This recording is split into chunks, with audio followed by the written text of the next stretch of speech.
বন্ধুরা, সন্ধ্যের টিফিন নিয়ে চলে এসেছি। বেগুনি, পেঁয়াজিটা দেখেছো কি সুন্দর পেঁয়াজি, এদিক ওদিক দিয়ে হয়ে গেছে দু রকম। এটা চপ না ফুরুলি আমি বুঝতে পারছি না, এটা দেখে মনে হচ্ছে ফুরুলি। এরপর আছে বন্ধুরা চানাচুর ঝুরি ভাজা, ঠিক আছে, কাঁচা লঙ্কা।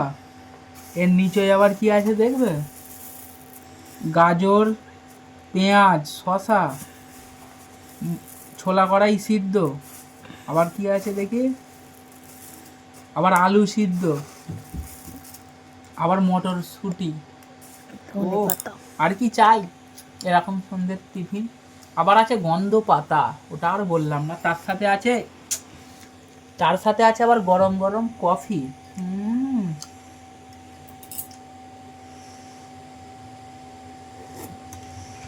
গরম তো ওই জন্য কাপে খেতে পারলাম না, ওই জন্য চামচে করেই খেতে হলো। ওকে, টাটা বাই, চলো সন্ধ্যের টিফিনটা করতে থাকি, তারপর আবার দেখা হচ্ছে নেক্সট ভিডিও।